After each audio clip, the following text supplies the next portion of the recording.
Now we're going to get down to the nitty-gritty of what Indians are all about. I still say we Indian people are believers in the truth. This is the way of life that was given to your people. You're born an Indian, you're going to die an Indian. Indianness is a good life. You're facing an Indian this afternoon. Good Saturday afternoon out there, everyone. Welcome in to your #1 source for Native American television news, Native News Today. I'm your host, Jason Salzman, back with you after a small break. I'm glad everybody out there was able to stay with us for the week, and I am recharged, ready to go. And we continue our series with candidate profiles, those individuals seeking elected office in the Muskogee Creek Nation legislative body. And we start today with those candidates in the Muskogee district here in the Muskogee Creek Nation.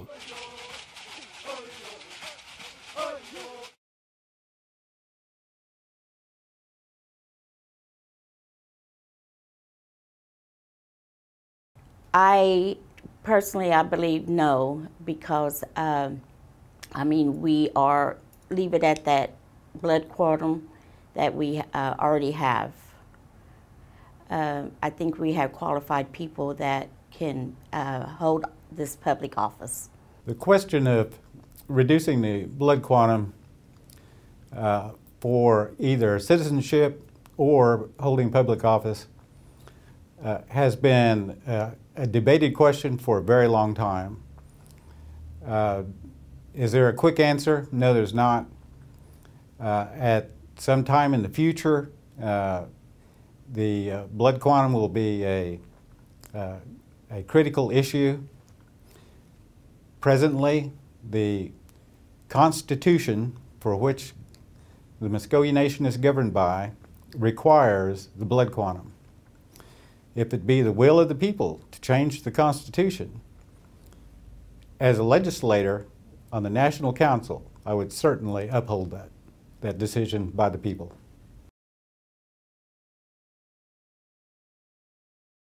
I think everybody has their own opinions on stuff, and I personally, oh gosh, legally recognized. Okay, what is your position on same-sex marriage being legally recognized at MCN? As long as they can hold their position and they're qualified for the position, I believe it doesn't really matter who's ever highly qualified for it. Same-sex marriage is a personal decision made by individuals, and I think it probably should remain that way. However, there is a legal status involved in legal marriages. There are certain rights that are inherent in a legally sanctioned marriage. Same-sex partners should be afforded that right if it is the law. Laws govern activities of its citizens, and if a law should be enacted, then same-sex marriage partners should be afforded those rights.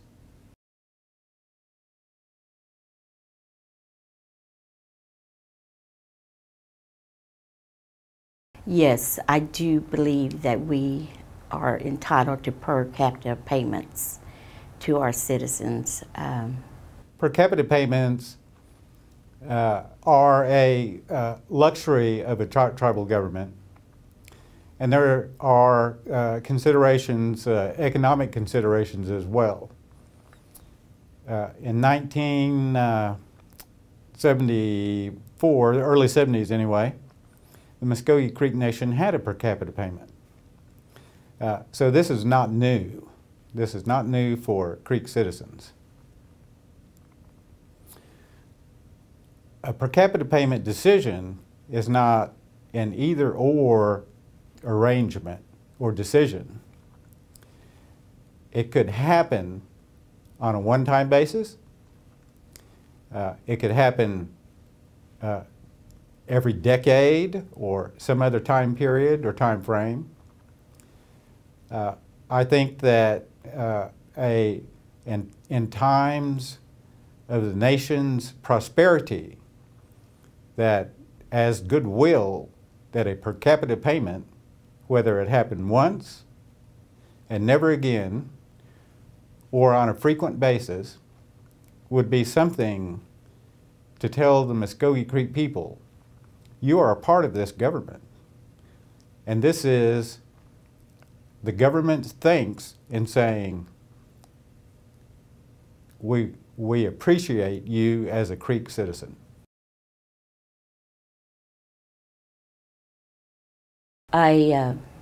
With clear communication, when I'm using social media, the press, good communication, listening skills, and writing skills, and I think that's it. Communication with constituents for me will be through community meetings primarily. I very much enjoy attending community meetings. However, the social media is a source or forum that has great impact. So I will use social media. It will not be, I will not rely on it as much as in-person community meetings, because I certainly like to get face-to-face with people and talk and discuss issues. And it's just a much more meaningful communication method when you're with someone and you can talk about things. The press is certainly one way to communicate with constituents, but the press is kind of limited. It's a one-way dialogue.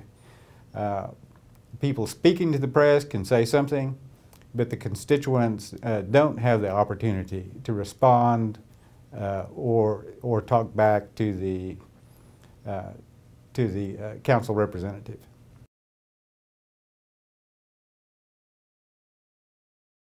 Is it like being a Muskogee Creek citizen? What is your political? I pass on that one. My political party affiliation is Democrat. I've voted for Democrat candidates in federal elections as well as state elections. As a rule, party affiliation is not an issue or factor in local elections. I have voted one time as a Republican, or voted for a Republican, and that was Richard Nixon. He said he would end the war in Vietnam, and he did. That was my one-time shot at a Republican, and it was very successful. I was happy I did that.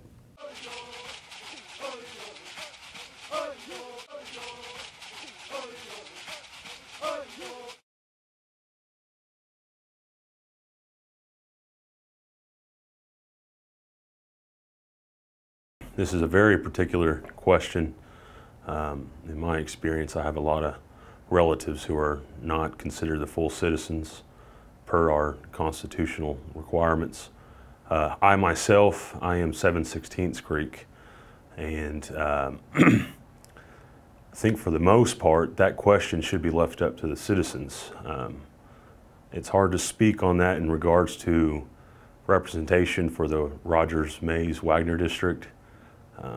We all know a lot of the unclassified full citizens are from that district, so it's really hard to justify an answer for this question.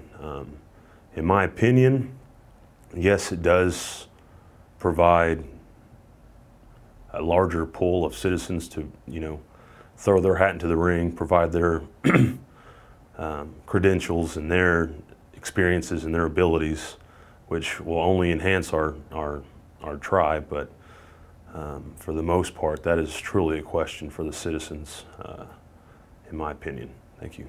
I believe the question about the requirement for blood quantum will have to go to a public vote. I think it's something that the citizens will have to decide. I think we've all seen the blood quantums of the entire nation, and I think it's something that we're going to have to look at in the very near future. But I do believe it's up to the citizens what they would like to see for their leadership of their nation. This is a really interesting question. I myself, I am a Christian. I am a fourth generation Christian. My great grandfather was Raymond Narkemy of West Eufaula Baptist Church. This issue has been really prevalent in today's society. It's started on a national level, a movement, and now it's infiltrated into every aspect of our society, whether in the Native world or in the American world. So this is a real prevalent issue, and I think it needs to be addressed, but not from the legislative standpoint. In my opinion, the end of legislation is to make law, not to uphold someone's personal reflection of themselves with their significant other. So this question is hard for me to answer, but here again it goes back to, if this is what the citizens want, it needs to be proposed. Because that, my personal belief, should not weigh into what the citizens want, because if elected, I would be a representative of the nation, not just my district. So in my opinion, that should be a strictly delegated to the citizens. If this is their choice, then it should be upheld by the council and also the executive branch.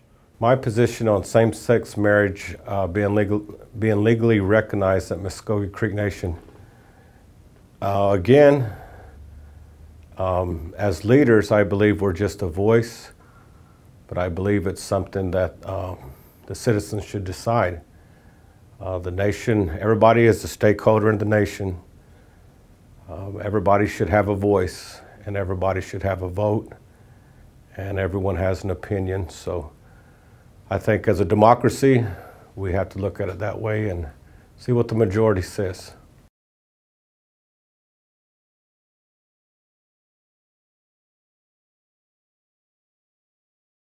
Per capita payments to its citizens, that is, I could consider that being a goal. However, at the current situation of our tribe and from the financial aptitude of where we're at today, this is very unlikely. I mean, just to throw rough numbers out there, you say there's 80,000 plus citizens, and no one would be happy with $100. So I mean, and that alone would just make that would just be, that's a stretch with today's economic value of where we're at. I think that only reduces monetary value to the other 4 areas that the monies are supposed to be allocated to based off the CFR requirements of the federal guidelines. So per capita distribution payments, I could say that should be a goal, but that needs to be, there needs to be a plan that would allow us to reconfigure and also reallocate those funds that are already distributed to the other 4 areas. So if that is a goal, and if that's what the citizens want, that should be proposed. And then also the legislative branch and the executive branch should come up with I would say maybe a 10 to 20 year plan to make us financially stable enough to enable this ability. However, it does also create the negative connotation of what's the negative connotation for a sense of entitlement, because in my opinion, I think per capita payments, yes, they're a good thing because it's additional income, another revenue stream for every household. However, I still believe the empowerment of oneself. So in my opinion, per capita payments should be a goal if that's what the citizens want, but there's also a lot of pros and cons to that whole scenario. And I think all those things should be weighed prior to any true proposed ventures to get us to that point. I think at the current state of the nation, we really need to focus on the tribe as a whole prior to getting us to that point where we start focusing on the monetary value of each citizen. It not only creates more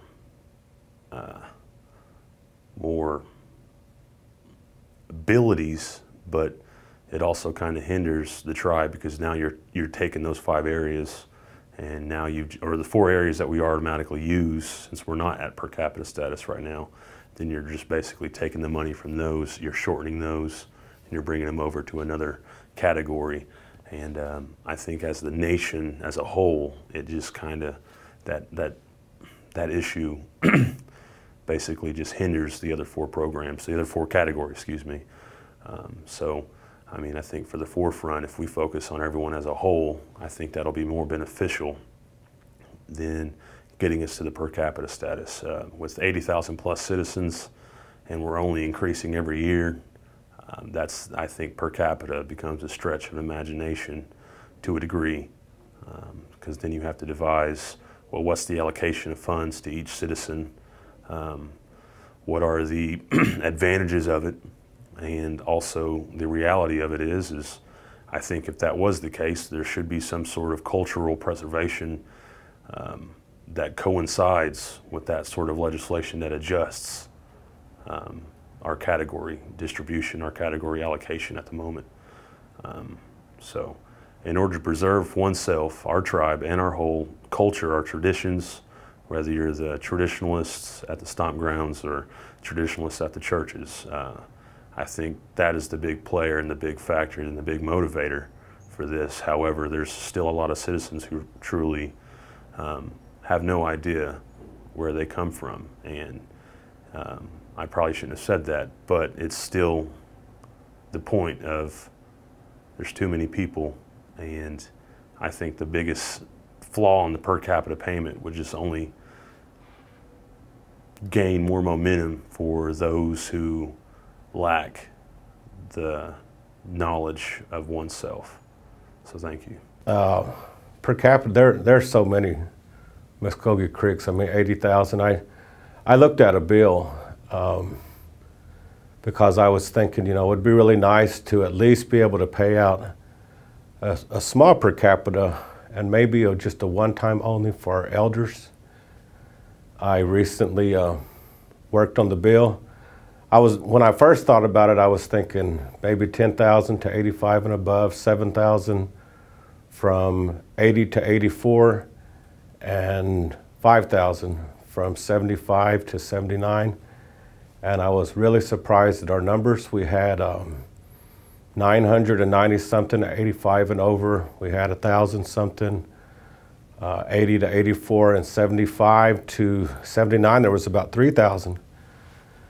That would take millions and millions of dollars just to pay for those. I looked at, for just the 85 and above, I believe it was going to be, for a 5,000 distribution, about 4,800,000 plus. So right now, I don't believe that that it could be done. I mean, I don't know what's going to happen in the future. I know we have a lot of debt to pay off. We do have a great nest egg for our permanent fund, but in the bill, I did try to take it through for the elders, at least for 85 and over, we had it in a work session, but I didn't receive any support. So I think that's something that we'll have to look at again in the future.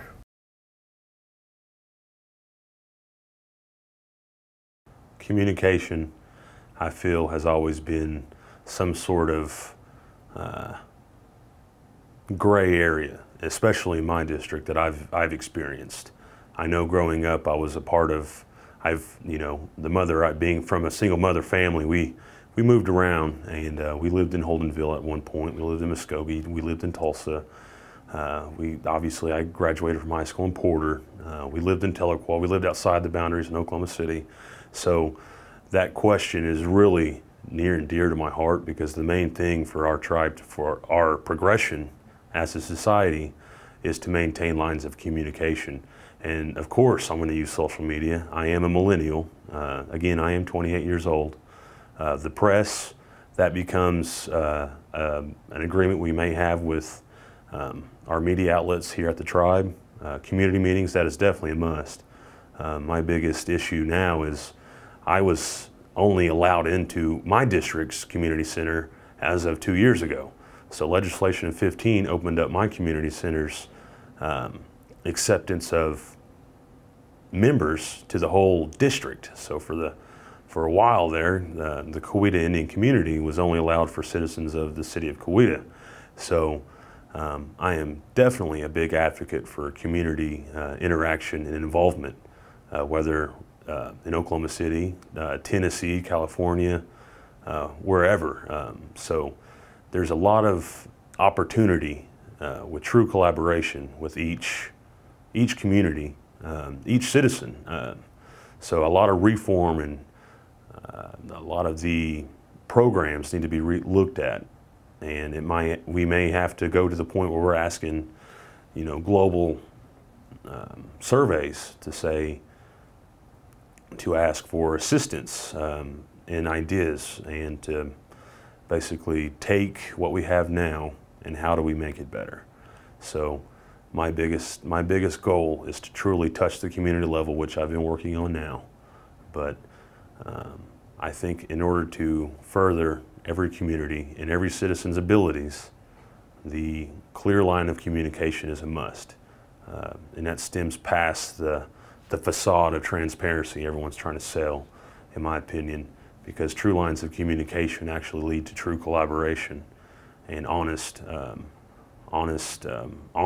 and true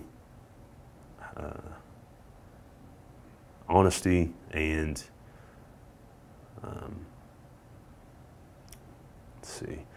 honesty and here's the part where I'm going a blank, but true collaboration to a degree where the honesty of each person's opinion, whether it is on social media or it is through the press, surveys, things of that nature, I think that is the future. It's not continually going to the community meetings. I think those meetings need to be brought to the people, and that clearly starts with distribution of the council's goals and the executive branch's goals. Quarterly meetings, yes, that's great. Monthly meetings, that's awesome. Weekly meetings is a must, and I think the leaders from each branch and the leaders of each community center need to possibly look into maybe one conglomerate meeting where everyone's able to see each other through social media, through video outlets that actually allow that collaboration. I mean, this is 2017. I have video meetings monthly in other organizations I'm a part of.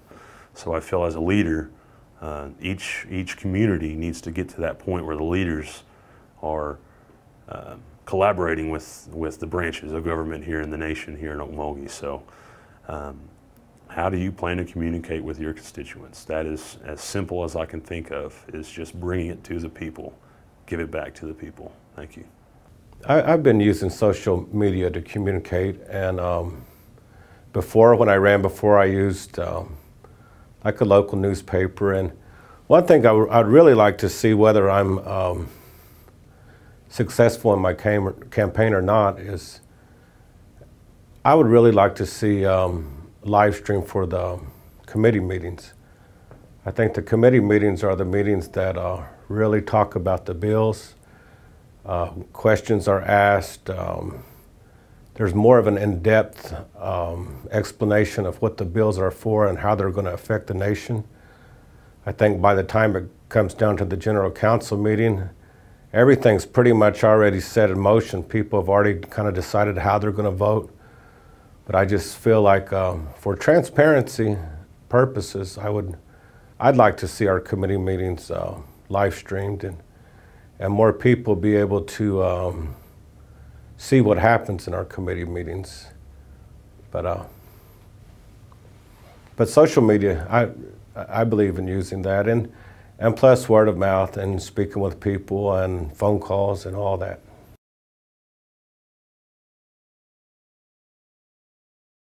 The political party I'm registered with is the Republican Party. I know a lot of citizens I've spoke to actually kind of gave me that, what are you thinking? Why'd you do that? But in my opinion, the Republican Party kind of has the more conservative approach, and that is the main reason for it. Do I agree with federal politics and the happenings in D.C.? No. Some I do, some I do not. So I mean, that's more of a personal approach, a personal opinion. I do know it.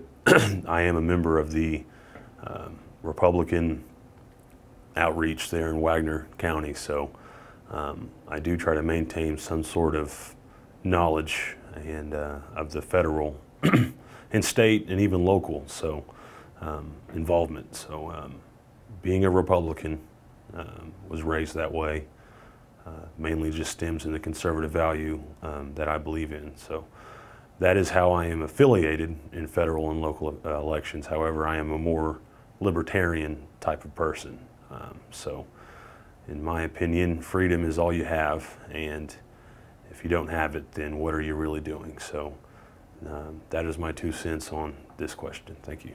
I have no political party affiliation in federal or local elections. And that'll wrap up today's episode. And we want to remind you folks out there, if you didn't get a chance to get to the TV in time to watch today's candidate profiles, these are all available on our YouTube channel. Just go onto YouTube, search Native News Today, subscribe us there. You can watch all of the candidate profiles right there on demand, or you can wait as they become available here on the television. Also, before I let you folks go today, I want to tell you there's a lot of news happening regarding Muskogee Creek Nation. For that news, stick with MuskogeeMedia.com until we get through our candidate profile here on Native News Today. So, I want to thank you all for joining us. We'll be back next week with more candidate profiles. Thanks for joining us. We'll see you next time right here on Native News Today.